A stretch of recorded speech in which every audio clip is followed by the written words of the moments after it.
The little black girl grabbed the biker behind the power station, claiming a security van had followed her all morning. Hello everyone. Before we begin today's story, I have a small favor to ask. Please hit subscribe and turn on the notification bell so you never miss our channel's new videos. It's quick, free, and the best way to support us in bringing you more dramatic stories. Your support means the world to us. Where are you watching from? Drop your city or country in the comments below. Thank you very much. Now, let's dive into today's story. It was an unusually quiet morning, the kind where everything seemed still, almost like the calm before a storm. But for little Jasmine, it was far from quiet. She had spent the last few hours on high alert, looking over her shoulder every few seconds, sensing that something was wrong. As she walked down the street near the old power station, her heart raced. She couldn't shake the feeling that she was being watched. Her small feet barely made a sound on the cracked sidewalk as she moved faster, her eyes darting from side to side, scanning for any sign of danger. She had been trying to keep a low profile all morning, but the black van kept following her. She noticed it from the moment she stepped out of her front door. It wasn't like the usual cars that pass by every day. This van had been trailing her from the corner of her street, making sure she could see it, but never stopping.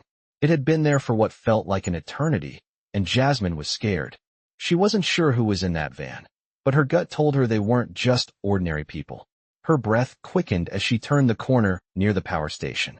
She was almost there, just a little further, when she saw him. A man in a leather jacket, standing by a motorcycle. He seemed out of place, but his presence felt like a strange comfort to her. She didn't know why, but she felt she could trust him. Without thinking, she ran up to him. Her voice was shaky as she grabbed his sleeve, pulling him toward her.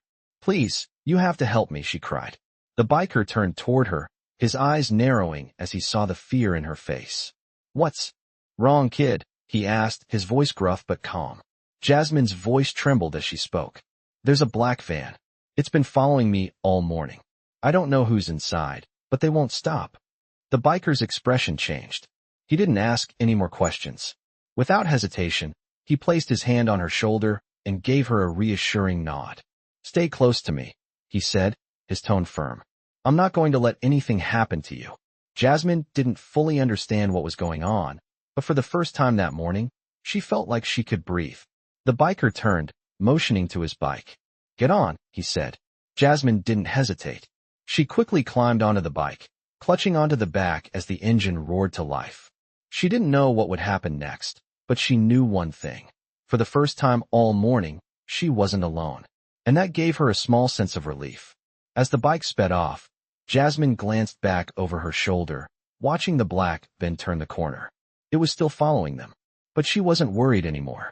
The biker was with her now, and somehow, that made everything feel like it would be okay. She could only hope that the people in the van didn't have the same plans she feared. "I'm sorry about the van, but you're safe now," the biker said, his voice calm as he navigated the motorcycle through the city streets. Jasmine clung to him, her small hands gripping the back of his leather jacket. The sound of the engine was deafening, but it brought her a strange sense of security. She had never been on a motorcycle before, but right now, it felt like the safest place in the world. The wind rushed past her, whipping her hair back, but it was nothing compared to the fear she'd felt moments ago when she'd been alone on the street, running from the van. Her heart still raced, but it wasn't as bad as before. The biker, a tall man with a deep voice and a strong presence, kept his eyes focused on the road ahead, not once glancing back. Jasmine tried to calm her breathing, but her mind kept going back to that van. Was it still behind them? Were they still following her? As they turned another corner, she risked a quick glance over her shoulder. She could barely make out the outline of the van in the distance, but it was getting smaller. They were getting away, but the thought of it still haunted her. "Who were they?" she finally asked, her voice shaky but curious. The biker didn't respond immediately. He turned onto a quieter road, the lights of the city fading behind them. After a moment, he spoke. "It's not important. What matters is that you're safe now." His tone was firm, but there was something comforting in his words. He didn't want to scare her, but Jasmine could tell he was being cautious. The more she thought about it, the more she realized how much she didn't know. "But why were they following me?" she asked again, her curiosity growing. The biker hesitated for a moment before answering, his voice softer now. "I don't know, kid, but I'll make sure you're safe." That's all that matters right now. Jasmine felt a shiver run down her spine as she tried to piece things together. She had never been involved in anything like this before. Her life had been simple, until now. She had no idea who those people were, but she had a feeling it wasn't the last time she'd see them. As they sped through the streets, Jasmine started to feel something she hadn't felt all morning. Hope. It was a small, fragile feeling, but it was there. She wasn't alone anymore. The biker had kept his word, and that gave her some comfort. "Thank you," she said, her voice barely a whisper. The biker nodded without looking back, focusing on the road. They continued in silence, the sound of the engine and the wind their only company. Jasmine didn't know where they were going, but she trusted him. He had promised to protect her, and right now, that was all she needed. After a while, they left the city behind, the road stretching out before them like a dark ribbon through the night. The streetlights became fewer, replaced by the occasional flicker of a distant house. The further they went, the more Jasmine realized they were heading out of the city. She hadn't noticed it before, but the landscape was changing.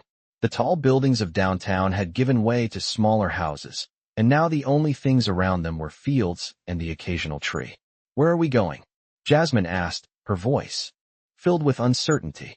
The biker glanced at her over his shoulder for the first time. "We're getting out of the city for now. I'll take you to a safe place where you can rest, and we can figure out what to do next." Jasmine nodded, even though she wasn't sure what that meant. But she trusted him, and right now that was enough. They kept going, the city lights slowly disappearing behind them as they headed into the night. Jasmine tried to focus on the road ahead, but her thoughts kept drifting back to the van. Why had they been following her? Who were they? And why was the biker so determined to protect her? She didn't have answers, but she had a feeling she would soon. As they continued their ride into the darkness, Jasmine could only hope the worst was over. But deep down, she knew they were about to uncover something much bigger than either of them had anticipated. "I've got a place we can lay low for a while," the biker said, his voice steady as the motorcycle rumbled down the now empty highway. The night air was cool against Jasmine's skin, but the adrenaline from her earlier panic still kept her heart pounding. She kept her arms wrapped tightly around the biker's waist, her mind still racing with questions. What had just happened?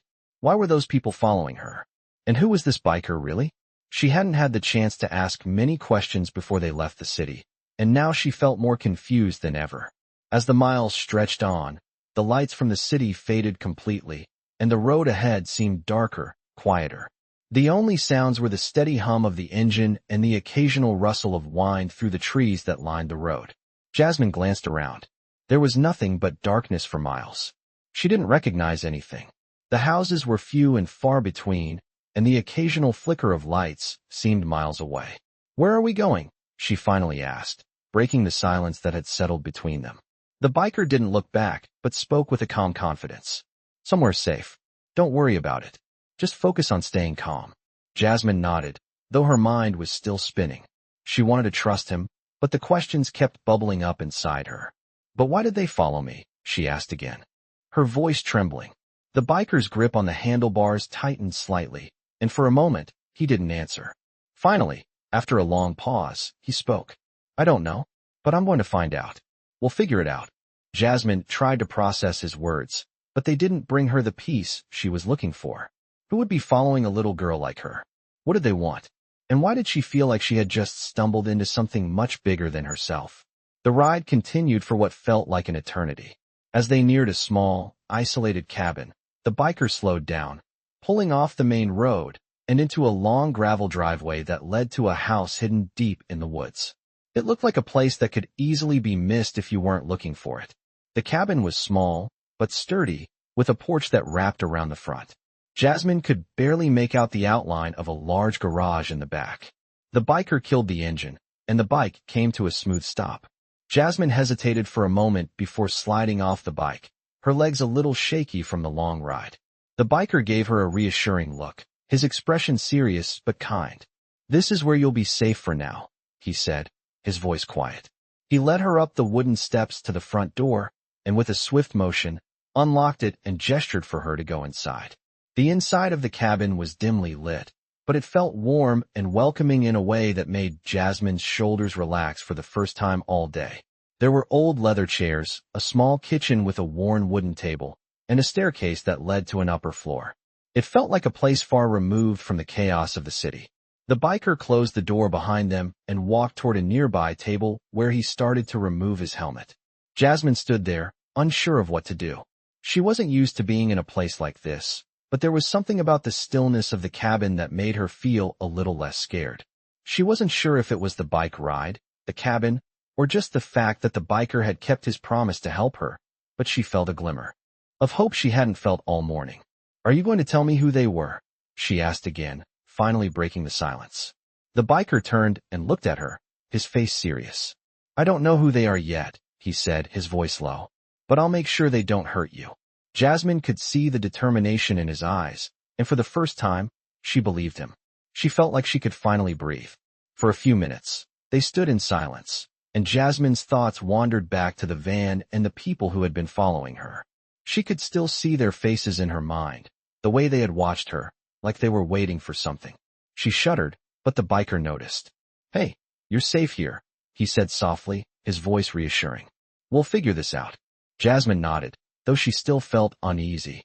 She didn't understand why this was happening, but one thing was clear. She wasn't alone anymore. The biker was here, and she was safe, for now. "I know you're scared," the biker said, his voice low and steady as he led Jasmine into the cabin's small living room. She nodded, but the fear still clung to her like a second skin. The place felt warm and safe, but the memories of the van following her, the strange faces, and the feeling that someone was watching her kept creeping back into her thoughts. It was hard to shake the feeling that everything she knew was starting to unravel. She hadn't asked the biker's name yet, and she wasn't sure how to even begin. For now, she was just glad he was there. "I'm not going to let anything happen to you," the biker said, as if reading her thoughts. He walked toward the small kitchen area, his movements calm, almost like he'd done this 1,000 times before. He reached into a cupboard and pulled out a glass, filling it with water from the faucet. "Drink this," he said gently, handing it to her. Jasmine took the glass, her hands still trembling. She didn't feel thirsty, but she accepted it, needing something to ground her. The cool water helped settle her nerves, just a little. "Who were they?" she asked again, her voice softer now, almost afraid to hear the answer. The biker set the glass down on the counter, turning to face her. His eyes were steady, focused. "I don't know, kid," he said, his voice firm. "But I'm going to find out. You're safe here. We'll figure this out." Jasmine wanted to believe him. She really did. But something deep inside her felt like she wasn't out of danger yet. "But why me?" she asked, her voice barely above a whisper. "Why were they following me?" The biker paused, his gaze growing darker. "I don't know," he said again, more quietly this time. "But it doesn't matter right now. What matters is that you're here, and you're safe. No one's going to hurt you." Jasmine nodded, trying to hold on to that comfort. But the fear was still there, swirling inside her. She sat down on the couch, her body finally starting to relax, but her mind was still racing. The biker sat across from her, his eyes fixed on her as if he were trying to read her thoughts. "You're not alone in this," he said after a long silence. Jasmine didn't know how to respond. She wasn't used to talking about things like this, especially not with a stranger. But there was something about the way he spoke, the way he promised to protect her, that made her feel like she could trust him. She stared down at her hands, her fingers still trembling. "Do you think they'll come for me again?" she asked, her voice almost a whisper. The biker leaned forward slightly, his expression softening. "I won't let them," he said firmly. "I promise you that. You're safe here." Jasmine closed her eyes, feeling the weight of his words sink in. She wanted to believe him, but the nagging feeling in the pit of her stomach wouldn't go away. She didn't know how to explain it, but she felt like this wasn't the end of the story. She had a feeling there was more to this than just a simple case of being followed. "What do we do now?" she asked, opening her eyes and looking at him. The biker stood up, his voice steady as he spoke. "Now we wait. We lay low for a bit. See if we can find out who's behind this. And while we do that, you get some rest. You need it." Jasmine nodded, but a small part of her didn't want to rest. She wanted to know what was going on, to figure out why she was in this mess in the first place. But she knew she needed to listen to him. He seemed to know what he was doing, and right now, that was all she had. As she settled into the couch, she glanced at the window, the darkness outside pressing in like a heavy blanket. She could hear the sound of crickets outside, the faint rustling of leaves in the wind, but it didn't calm her like it should have. She felt trapped, like she was waiting for something, but she didn't know what. The biker walked to the door, peering outside briefly before he turned back to her. "I'll be outside for a bit," he said, his voice calm. "Stay here. You're safe." Jasmine watched him leave, the door closing softly behind him. She didn't know how long she sat there, staring at the door, but it felt like hours. She wasn't tired, but her body ached from the tension. She wanted answers, but there was nothing she could do. All she could do was wait and hope that the biker's promise would hold true, that she would be safe here. But deep down, she knew that the answers were out there somewhere, waiting for her to find them. "I've been watching this place for hours, and nothing's happening," the biker said, his voice calm as he leaned against the porch of the cabin, the dim light from the single bulb above casting long shadows across the yard. Jasmine had been sitting inside, trying to relax, but the fear that had followed her all day still hung in the air. She knew the biker was right. The night had been eerily quiet, but she couldn't shake the feeling that they were waiting for something to happen. It was almost as if the calmness was just the eye of the storm. Jasmine couldn't stay still. She kept pacing back and forth, unable to focus on anything. She had so many questions, but no answers. Why had those people followed her? Who were they, really? And why did the biker seem so sure they wouldn't come for her again? The thought kept her up, making it hard to even think about sleeping. She walked over to the window and peered out, her eyes scanning the darkened road beyond the cabin. She still couldn't shake the image of the black van from earlier, its dark windows and the way it had trailed her without a care. The biker had said she was safe, but part of her didn't believe it. She wanted to trust him, but it was hard. After all, this was a strange man she barely knew, and she didn't know how he could protect her from something so dangerous. She turned away from the window, her thoughts racing, but a small part of her knew she couldn't stay locked away in this cabin forever. She needed answers, and she needed them soon. Just then, she heard a soft knock at the door. It was so quiet, she almost thought it was her imagination. But then the door creaked open, and the biker stepped inside, his expression unreadable but determined. "Anything happen?" Jasmine asked, her voice filled with anxiety. The biker shook his head, closing the door behind him. "Nothing. But I think it's time we figure out what's really going on," he said, his voice low. Jasmine felt a flicker of hope rise inside her. She had been waiting for this moment, the moment when they would finally confront whatever danger was out there. "Do you think they'll come back tonight?" she asked, her voice barely above a whisper. The biker paused, his eyes focused on her for a moment before he spoke. "I don't know, kid, but I'm not going to sit here and wait for them to show up. We're going to find out who's behind this, and we're going to make sure you're safe." Jasmine felt her heart skip a beat. For the first time since the van had started following her, she felt like someone was actually taking control of the situation. The biker had a plan, and that was something she hadn't had all day. "What do we do?" she asked, her voice trembling slightly. The biker took a deep breath, his eyes scanning the room as he thought for a moment. "We need to track down that van. We need to find out who's behind it and why they're after you. But we're not going to do it alone. I've got some people who can help." Jasmine nodded, a little overwhelmed but also relieved. For the first time, she felt like there was a glimmer of hope, a chance to take control of the situation. "Who are these people?" she asked. Her curiosity piqued. The biker looked at her, his face serious but not unkind. "People who know how to handle situations like this. People I trust. We're not going to take any chances. We're going to find out who they are, and then we're going to make sure they know not to mess with you." Jasmine could feel the weight of his words, and for a moment, she felt like maybe, just maybe, she wasn't as alone as she had felt before. But as the biker turned to walk out the door, his phone buzzed in his pocket. He pulled it out and glanced at the screen, his eyes narrowing as he read the message. "I need to go," he said, his voice suddenly more urgent. "Stay here. Lock the door. Don't open it for anyone, no matter what." Jasmine didn't hesitate. "I'll be here." The biker nodded once and stepped outside, leaving her alone in the cabin. Jasmine sat down on the couch, her mind racing with everything that had happened. She wanted to trust him, but there was so much she didn't know. She could hear the sound of the bike engine starting outside, then the distant roar of it fading away.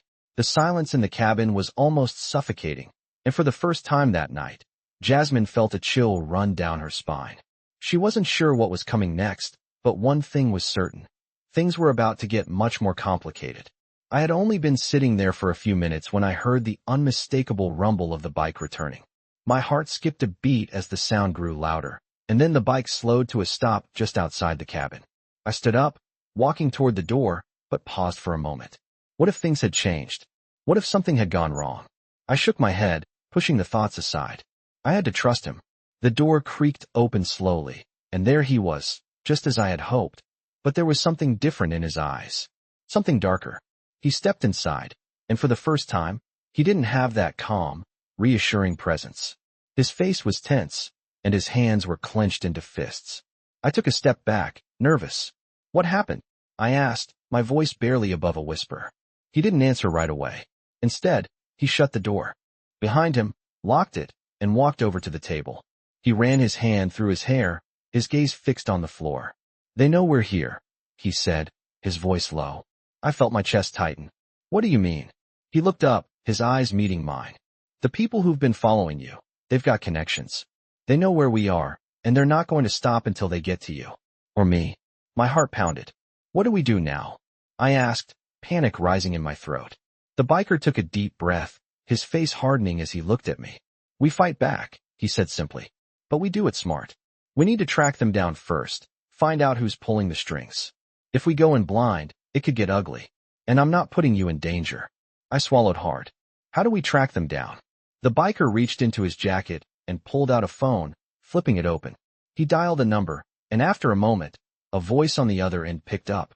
I need eyes on the people who've been following this girl. The biker said, his tone sharp. I want everything. Names, connections, where they've been. We've got a situation. He listened for a moment, then nodded. Good. I'll be waiting. Get it done. He hung up and turned to me. We've got some help on the way. But it's not going to be fast. We need to stay put for a bit and stay quiet. Let them do the work. My mind was racing. The idea that people were actively hunting me, that they knew where I was terrifying. But the biker was right. Running wasn't an option. Not now. Not when we were this close to finding out what was really going on. How long do we have? I asked. I don't know, he said. Could be hours. Could be longer. But right now, our best bet is to stay low. No phones, no internet. We stay off the grid until we hear back. I nodded, trying to process everything. What if they come here? I asked. The biker looked at me, his expression grim. If they come here, we'll deal with it. But they're not going to be stupid. They'll try to find us, but they'll do it quietly. That's why we need to stay ahead of them. I took a deep breath, trying to calm my nerves. The biker walked over to the window and peeked through the blinds, scanning the area outside. I could see the tension in his posture as he checked for any signs of movement. All clear for now, he said, stepping back from the window. We've got time, but we don't waste it. He walked toward the kitchen and opened a cabinet, pulling out a few supplies. We'll lay low here, keep our eyes peeled. Once we get the information, we move fast. He turned to face me. Stay close. Don't go outside unless I say so. And don't trust anyone. I nodded, my stomach in knots. It felt like we were living in a ticking clock, with danger lurking just beyond the door. But the biker was right. We had no choice but to wait and see what came next. I sat back down, my eyes wandering to the dimly lit room. It was the first time in hours that I felt like I could finally take a breath, but it didn't last long. The fear was still there, and deep down, I knew that whatever was coming next would change everything. But for now, all we could do was wait. I sat in the dimly lit cabin, staring at the table in front of me. The tension in the air was thick, and the silence was only broken by the occasional creak of the house settling. The biker hadn't said much since he got off the phone earlier. He was pacing now, his boots heavy on the floor as he moved back and forth, lost in thought. I wanted to ask him more questions, to demand answers, but something told me to wait. He had a plan, I could feel it. The problem was, so did whoever was behind all of this. I glanced at the door, still unsure if I should be feeling this calm. After all, those people in the van were still out there. They knew I was here, and they wouldn't stop until they found me. I shook my head, trying to push those thoughts away. There was nothing I could do right now. The biker had promised to protect me, and right now, that was all I had. I stood up and walked over to the window, carefully peeking through the blinds. The night was dark, the only light coming from the faint glow of the moon. I couldn't see anything that looked suspicious, but then again, I wasn't a trained professional like the biker. I didn't know what to look for. I felt a chill run down my spine as I realized how vulnerable I was. What if they came for me while I was here? What if I couldn't escape? The thought made me shudder. Are you all right? The biker's voice startled me, and I turned to see him standing behind me. He looked at me with concern in his eyes, but there was a determination in his gaze as well. I'm fine, I lied, giving him a small smile. Just thinking. He nodded but didn't say anything more. Instead, he stepped toward the door and opened it slightly, glancing outside. I couldn't tell if he was looking for something or just checking the perimeter, but I had the feeling that he knew this wasn't over. We have to move, he said suddenly, his voice tight. They're getting closer. My heart skipped a beat. What do you mean? I asked, fear creeping into my voice. He didn't answer immediately. Instead, he stepped back into the cabin and grabbed his jacket, pulling it on.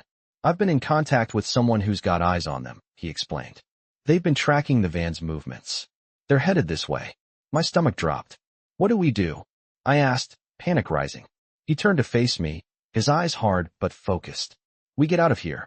We can't stay here any longer. My mind raced. But where will we go? I asked, my voice trembling. We'll head to a safer location, he said. It's the best chance we've got. I didn't argue. There was no time to waste. The biker was already moving toward the door, and I quickly followed him. As we stepped outside, I felt a surge of fear mixed with relief. At least we were moving. At least we were doing something. The motorcycle was still parked nearby, its engine purring quietly in the cool night air. The biker slid onto the seat and started it up. I climbed on behind him, clutching him tightly as he revved the engine. Stay close, he said, and keep your head down. We're not stopping until we're clear. I nodded, my heart racing as we sped. Away from the cabin. The road stretched out before us, dark and empty. The wind whipped past me, and for a moment, I forgot about the danger. I focused on the sound of the engine, the way the bike moved under us. But as we neared the end of the road, I glanced behind us, and my stomach dropped. There it was, the black van, following us from a distance. My breath caught in my throat, and I tightened my grip around the biker. They're still behind us, I whispered, fear lacing my voice. The biker's jaw tightened, but he didn't look back. They won't catch us, he said, his voice steady. Not if I can help it. He pushed the bike faster, the wind picking up as we raced down the road. The van stayed behind, but we kept gaining distance. I could feel the tension in the biker's body as he focused on the road, weaving between turns with practiced precision. The night was still, but the roar of the motorcycle and the sound of the van's engine grew louder in my ears. It was a chase, and I was in the middle of it. Hang on tight, the biker said, his voice low. He leaned into a sharp turn, and I held on even tighter, my heart racing. We had to get away. We had to be faster. I didn't know what would happen if we didn't, but one thing was certain. I wasn't going to stop running. Not until I was safe. I could feel my heart pounding in my chest as the biker sped down the road, the wind rushing past us. The van was still following, and I could see its headlights in the rearview mirror, steadily gaining ground. My grip tightened around the biker's waist as the engine roared, and I held my breath. I had no idea where we were going, but I trusted him. For the first time since this all started, I wasn't alone, and that gave me some comfort. The road ahead was dark, the occasional street lamp flickering in the distance. We were out of the city now, and the landscape around us was nothing but open fields and empty stretches of highway. I glanced back again, anxiety creeping up my spine as I saw the van a little closer now. They're still right behind us, I said, my voice tight with fear. The biker didn't respond right away. His focus was solely on the road. I could feel his body tense as he shifted gears, the bike accelerating even more. Stay down, stay low, he finally said, his voice calm despite the tension in the air. The bike hummed under us as we flew down the empty road. I could see the van's headlights bouncing in my peripheral vision, and my stomach twisted with worry. The van wasn't slowing down. It was catching up, fast. The biker's jaw tightened, and I could feel his muscles working as he leaned into the bike, steering it with precision. We're going to lose them, he said, more to himself than to me. His voice was low, but there was a note of certainty in it. I had to believe him. My pulse raced as I squeezed my eyes shut for a moment, trying to block out the sound of the van's engine behind us. My mind was spinning with questions. Who were these people? Why had they been following me? And why was the biker so determined to protect me? I didn't have answers, but I had a feeling that the biker was the only thing standing between me and whatever danger lurked in the shadows. The bike swerved as the biker took another sharp turn. I could feel the momentum shift, and the engine roared as we hit the straightaway again. I opened my eyes, just in time to see the van's headlights flash brightly behind us. It was getting closer. Hold on, the biker muttered under his breath. He shifted the bike into another gear, the speed increasing, and for a moment, I thought we might outrun them. But the van wasn't backing off. It was still right there, gaining on us, inch by inch. The biker's expression remained focused, his jaw clenched as he kept the bike steady, maneuvering through the turns with precision. But the van wasn't the only thing on his mind. I could see him scanning the road ahead, looking for a way out, a place to shake off the pursuit. He didn't say anything, but I knew he was thinking fast. There, he suddenly said, pointing toward an old overpass in the distance. I didn't have time to process it before the biker made a sharp left turn, heading toward the overpass. The van followed. Immediately, but the biker's maneuver caught them off guard. For a moment, we were ahead of them, but not for long.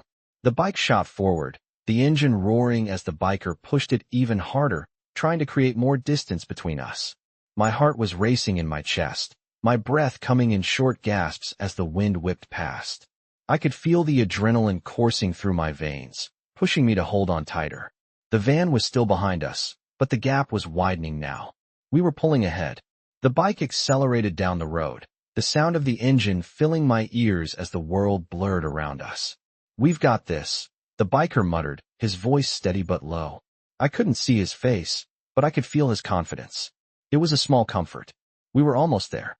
The van was still chasing us, but it was falling behind, its headlights fading into the distance. I glanced back one last time, my stomach flipping as I saw the van slow down, its pursuit losing steam. I took a deep breath, letting the tension melt away as the biker expertly navigated the winding road. We had done it. We had escaped. For now. But I knew this wasn't over. Whoever was behind the van wasn't going to stop that easily. They would come after us again. And next time, we might not be so lucky. I could feel the weight of the night pressing down on me as the biker continued to speed down the narrow road. The van had disappeared in the distance, but the adrenaline still coursed through my veins, making every nerve in my body feel alive with fear and uncertainty. We had escaped for now, but I knew this wasn't over. Not by a long shot. The biker was focused, his eyes scanning the road ahead with a determined look. I couldn't help but wonder how much he really knew about what was going on. Who were these people after me? And why did they want me? I couldn't shake the feeling that there was something much bigger behind all of this. As we rode through the darkness, the lights of the city slowly faded behind us. The streets became quieter, the houses fewer, and the landscape around us turned into a blur of trees and fields. The stillness of the night only seemed to heighten my sense of unease. I glanced over at the biker, but his face was unreadable, focused entirely on the road. He hadn't said much since we'd started our escape, and I wasn't sure if he was just keeping his thoughts to himself or if he was planning something. "Are we going to be okay?" I finally asked, my voice barely a whisper over the hum of the engine. The biker didn't look at me, but he answered after a moment. "We'll be fine," he said, "but we need to move quickly. We can't stay on the road for too long. They'll be back, and we need to be ready." His words were calm, but there was an edge to his voice that told me he wasn't underestimating the danger. I couldn't help but feel a bit of relief. He had a plan, and I was starting to believe that he really could protect me. Still, my mind kept racing. How could he be so sure that we'd be safe? Who exactly was after us? And why did they seem so determined to find me? "What now?" I asked, trying to keep the panic out of my voice. The biker glanced at me for a moment before he spoke again. "We're heading to a safe house. It's a few miles from here. We can regroup and figure out what to do next. But we need to be careful." I nodded, trying to focus on his words. A safe house. That sounded like the right move, but I couldn't shake the feeling that we were still being hunted. "Are we alone there?" I asked. "No," he said. "We've got backup." My stomach turned at the thought of more people involved. I wasn't sure if I could trust anyone right now, but the biker seemed certain that it was the only way to stay ahead of the people after us. We continued down the road in silence, the only sound the constant hum of the bike. I tried to calm my nerves, But the thought of the van still lurking somewhere in the night kept me on edge. I was still a long way from feeling safe. As we approached the outskirts of town, I could see the outline of a small cabin in the distance. The biker turned onto a narrow dirt road that led through a thick patch of trees, and my anxiety spiked once again. "This is it," the biker said, slowing the bike as we neared the cabin. He turned off the engine, and the sudden silence made the tension in the air feel even more intense. We were here, but I wasn't sure I could let my guard down just yet. He dismounted the bike and motioned for me to follow. I did, my legs shaking as I stepped off the bike. "Stay close," he said, his tone serious. We walked toward the cabin, the only light coming from the faint glow of a single lamp inside. The door creaked open as the biker pushed it gently, and we stepped into the dark interior. It was small and cozy, with old wooden furniture and a fireplace in the corner. But there was something off about it. It felt too quiet, too empty. The biker led me to a small room at the back of the cabin, where a bed and a few chairs sat against the walls. "This is where we'll stay for now," he said, his voice low. "We'll lay low, wait for word from our contacts, and then we'll figure out our next move." I nodded, trying to suppress the wave of unease that was washing over me. I was in a safe house, but the fact that the biker was so careful, so cautious, made me wonder what was really going on. Who were these people after me? Why did they want me so badly? And why was the biker so sure that I was the target? "What do we do now?" I asked, my voice barely above a whisper. The biker looked at me, his eyes serious but calm. "Now we wait," he said. "We have to stay one step ahead of them. And when the time comes, we take action." I sat down on the bed, feeling the weight of his words settle in. Waiting. It felt like the longest, most uncertain thing I could do right now. But I knew he was right. We had no choice. We had to wait. And when the time came, we would have to be ready. I sat on the edge of the bed, the silence in the cabin weighing heavily on me. The biker had gone outside to check something, leaving me alone in this small room with only my thoughts. I tried to focus on the safety of this place, but my mind kept racing. What if the van had found us? What if they were already here, watching? I couldn't shake the feeling that we were running out of time. The hours seemed to stretch on endlessly. The faint sounds of the wind outside and the occasional rustle of branches were the only things that broke the stillness. I tried to distract myself by looking around the room. It was sparsely furnished, with just a bed, a few chairs, and a table in the corner. The walls were bare, the only decoration a small, weathered mirror hanging above the table. It wasn't much, but it felt secure. Or at least, I wanted to believe it did. I heard the door creak open, and my heart skipped a beat. The biker was back. His face was tense, and his posture was rigid. "They've been here," he said, his voice low but urgent. My stomach dropped. "What? How do you know?" I stood up, suddenly alert. He walked over to the window and peered outside. "I saw fresh tire tracks near the edge of the property," he said, his eyes scanning the surroundings. "They were looking for us." A chill ran down my spine as I realized that we weren't as safe as I had thought. "What do we do now?" I asked, my voice shaky. The biker turned to face me, his expression serious. "We leave. We can't stay here any longer. It's too risky." My heart raced again. We had barely just arrived, and now we were leaving? "But where do we go?" I asked, panic creeping into my voice. He didn't hesitate. "I've got a friend who can help. We'll head there and regroup. It's our best shot." I nodded, trying to steady my breath. I didn't want to leave, but I trusted him. If he said we had to move, then I knew it was the right decision. We quickly packed what little we had. The biker was efficient, moving quickly as he gathered his gear. I grabbed my things, still processing everything that had happened. The cabin that had seemed like a safe haven just hours ago now felt like a trap. The sound of the engine starting outside broke my thoughts, and I knew it was time to go. I followed the biker outside, my stomach in knots as we mounted the motorcycle again. The air was cold, and the night felt heavier than before. As the engine roared to life, I glanced around one last time, knowing that this place would no longer be our refuge. We had to move on. The biker didn't speak as we rode, his focus entirely on the road ahead. The trees on either side seemed to blur together as we sped through the night, leaving the cabin and everything behind. I tried to stay calm, but my mind kept racing. Who were these people after me? What did they want? Why was I the target? Every time I thought I might have an answer, more questions seemed to pop up. The biker's movements were smooth, his riding precise, but there was an urgency in the way he handled the bike. I could feel it, too. We couldn't waste any time. The thought of the van coming back, of them finding us again, made my stomach twist with dread. We didn't speak for a while as the road stretched on, just the sound of the bike and the wind rushing past us. I kept my head down as the biker had instructed, trying to stay as low as possible, not wanting to attract attention. The world outside the bike seemed like a blur, but inside, my mind was wide awake, alert to every sound, every movement.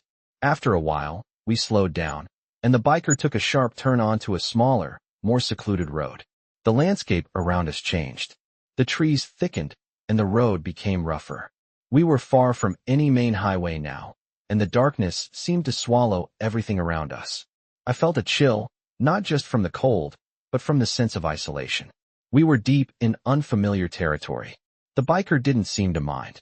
He navigated the path expertly, his eyes scanning every shadow, every corner. Finally, we came to a stop. The biker cut the engine, and the silence that followed was almost suffocating. "We're here," he said. I glanced around, trying to make out any details in the darkness.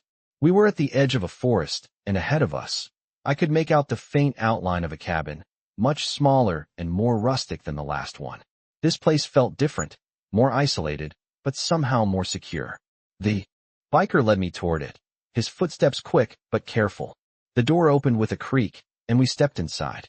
The cabin was modest, with just a few chairs and a small kitchen area. The walls were lined with old books and maps, and I could smell the faint scent of wood smoke in the air. It wasn't much, but it felt like a real safe house. I took a deep breath, feeling the weight of the last few hours settle on my shoulders. The biker locked the door behind us and turned to me. "We'll stay here for the night," he said, his voice low. "Tomorrow, we start getting answers." I nodded, grateful to finally be in a place that felt safe, even if only for a short time. But deep down, I knew that the answers we were looking for were out there, and the danger wasn't over. It was just beginning. I sat in the dim light of the cabin, the silence around me almost suffocating. The biker had gone out again, leaving me alone with my thoughts. I wasn't sure how much longer I could keep it together. The events of the past few days felt like a blur, but the weight of it all was starting to settle in. I was running from something I didn't fully understand, with a man I barely knew, and the only thing keeping me sane was the faint hope that he could protect me. I glanced at the window, watching the moonlight filter through the trees outside. The cabin was still, quiet, and far from any sign of civilization. It felt like we were on our own, a million miles from anyone who could help. The fear I had been running from earlier seemed to have caught up with me, creeping into my mind. Who were these people after me? Why was I their target? I hadn't had time to ask the biker enough questions, and I wasn't sure when I would get the chance again. The weight of the uncertainty pressed on me like a heavy stone. I had no answers, only the promise of safety, for now. I sighed and stood up, walking over to the small wooden table in the corner. There was a map there, and I studied it for a moment. It was a local map of the area, showing roads, small towns, and landmarks I didn't recognize. But something about the map made me feel even more disconnected, like I was in a world that didn't belong to me. A noise outside caught my attention, and I froze. Footsteps, soft at first, then growing louder. I quickly turned toward the door, my heart racing. Was it him? The biker? Or someone else? My fingers tightened around the edge of the table, and I held my breath, listening carefully. A shadow passed by the window, and then the door creaked open. I quickly exhaled, my heart still pounding in my chest. The biker stepped in, closing the door behind him. He looked at me for a moment, his expression unreadable. I couldn't tell if he was hiding something, or if it was just the usual calm mask he always wore. But I knew he was no ordinary man. He had a presence about him, something that made me feel like he knew how to handle situations like this. "They're still looking for us," he said, his voice calm but laced with urgency. I felt my stomach tighten. "How do you know?" I asked, my voice trembling. "I saw them," he replied, his eyes narrowing. "They've been driving around the area, but they haven't come any closer." "Not yet." I swallowed, trying to steady my nerves. "What do we do now?" I asked, feeling the pressure building inside me. The biker didn't answer right away. Instead, he moved toward a small cabinet and pulled out a gun, checking it before placing it in his jacket.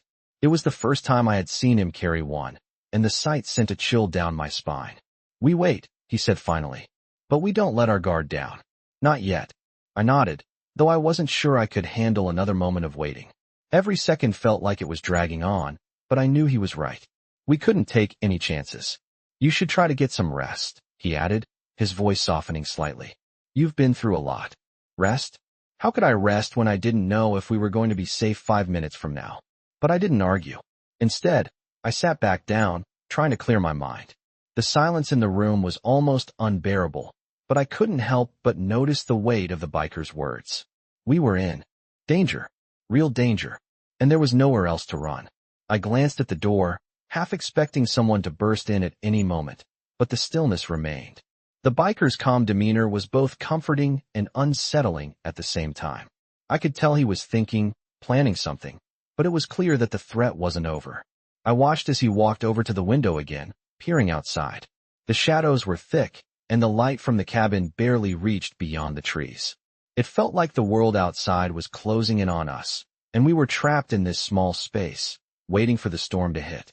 I wanted to ask him what would happen next, but I knew the answer already. We were going to face whatever came next head on, and we had to be ready. "We can't stay here much longer," he said, his voice breaking the silence. "They'll get closer. We'll move at first light." I nodded, my heart still racing. "And what if they find us before then?" I asked, my voice barely a whisper. He turned to me, his gaze steady.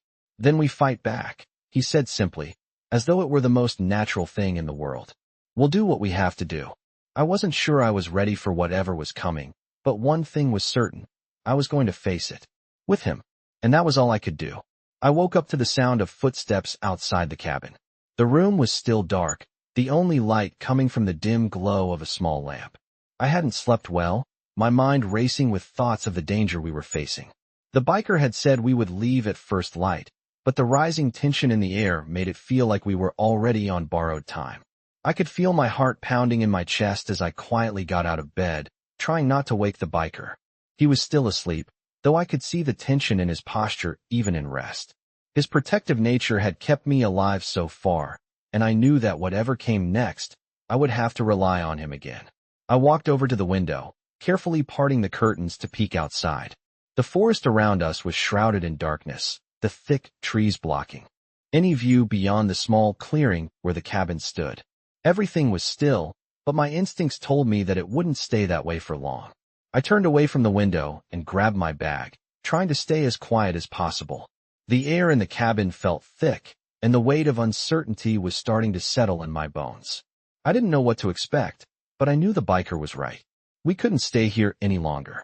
I quietly moved back to the table where the map had been left, trying to focus on the next step. As I traced my finger along the map, the sound of the door opening behind me caught my attention. I spun around quickly, my breath catching in my throat. The biker stood there, his eyes scanning the room before meeting mine. "You should get ready," he said, his voice low. "We're moving out soon." I nodded, my mind still racing. He had already made up his mind. There was no more waiting. The time to act had come. I quickly packed the rest of my things, trying to keep my movements steady. I couldn't let my fears show. Not now. The biker turned back toward the door. "Let's go," he said. I followed him outside, the cool morning air hitting my skin as we stepped into the clearing. The bike was waiting, and I felt a sense of urgency as we mounted it. The engine roared to life beneath us, and I held on tightly, my body tense as we sped down the road. The air was thick with the scent of pine and earth, and the landscape around us seemed to shift as we moved further away from the cabin. The morning light was breaking through the trees, casting long shadows across the road. It felt surreal, like everything around me was moving at a speed I couldn't control. The biker's movements were steady and sure, but I could feel the tension in his body. He was scanning the road ahead, constantly alert, always on the lookout for anything out of the ordinary. As we moved deeper into the woods, the trees started to thin out, and the road became even more isolated. I could see his eyes flicker briefly toward me before he spoke. "We need to make it to the next town. It's the only safe place we can get to before dark." I nodded, trying to focus on the road, but the nagging feeling that we were being followed kept growing stronger. I glanced back over my shoulder, half expecting to see headlights in the distance. The van. It had to be, but there was nothing. No sign of pursuit. Do you think they've stopped looking for us? I asked, trying to keep my voice steady. The biker's jaw tightened, but he didn't answer right away. They're still out there, he said finally, his voice grim. But we're ahead of them for now. Keep your head down and stay quiet. I swallowed, gripping the back of his jacket tighter. I had no idea what was coming next, but I trusted him. How much longer? I asked, my voice barely above a whisper. The biker didn't look back, his focus entirely on the road. We'll be there soon, he said. Just stay alert. I nodded, my heart still racing.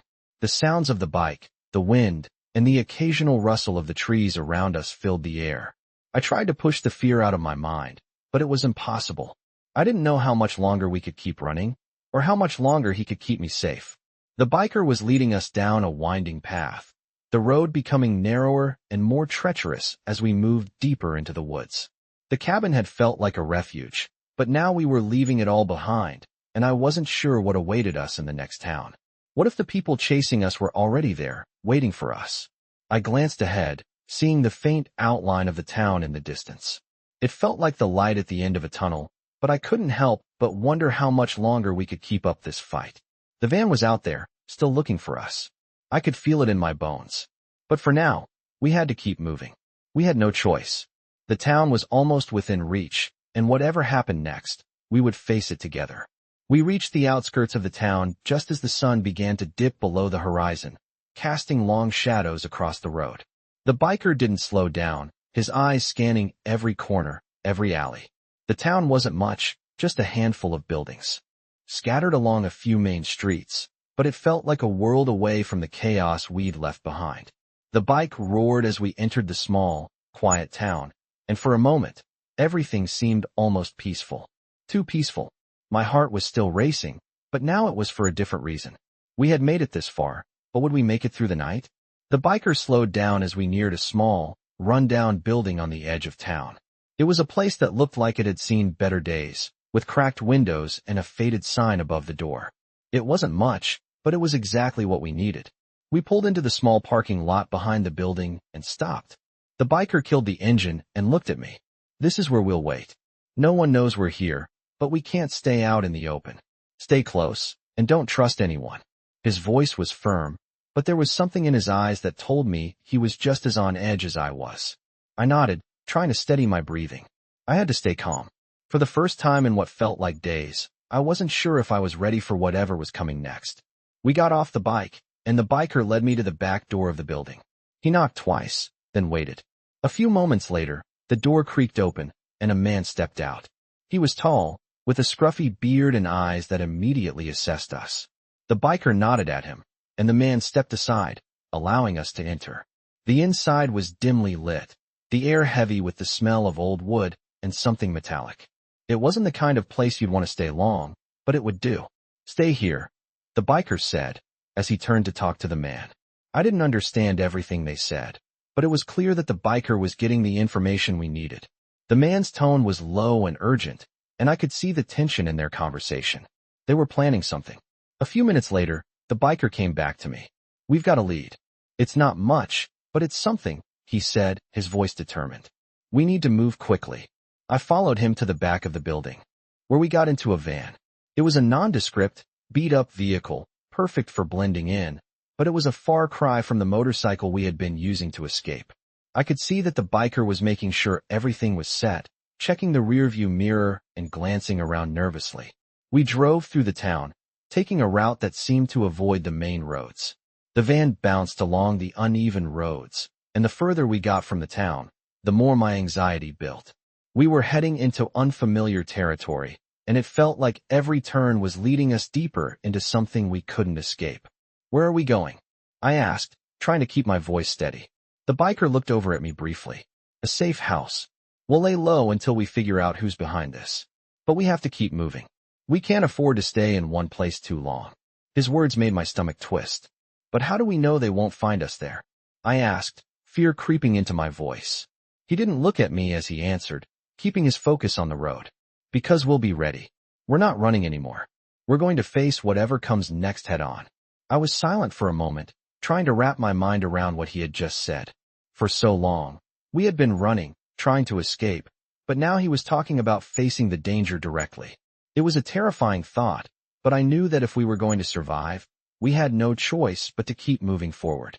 The van bounced over the road, and we continued driving through the night. I wasn't sure where we were headed or what awaited us, but one thing was clear: we couldn't stop now. We had come too far, and whatever happened next, we were in this together. The night seemed endless as we drove deeper into the darkness, but with every mile, I felt the weight of the situation settle on me. We were on the edge now, and there was no turning back. The biker's steady presence gave me a sense of purpose. We were in this fight, and we had a chance. No matter what happened, we were going to face it together. In this gripping Hell Angels stories, a young girl finds herself running from mysterious forces determined to capture her. With nowhere to turn, she relies on a biker from a local motorcycle club to protect her as they fight to uncover the truth behind the people who are hunting her. The tension builds as the biker leads her through dark roads, safe houses, and dangerous encounters, all while the mysterious pursuers grow closer. As their journey unfolds, they discover shocking truths that reveal much more than just a simple chase. With every twist and turn, this Hell Angels stories reminds us that in the world of motorcyclists and criminals, danger is always lurking just around the corner. The biker's loyalty and the girl's fight for survival intertwine in a tale full of suspense, drama, and thrilling moments that highlight the enduring strength of family and trust. As the stakes get higher and danger closes in, they must confront the unknown together, proving that sometimes the most unlikely heroes come from the most unexpected places. Join them as they navigate the darkness and face what comes next in these unforgettable Hell Angels stories.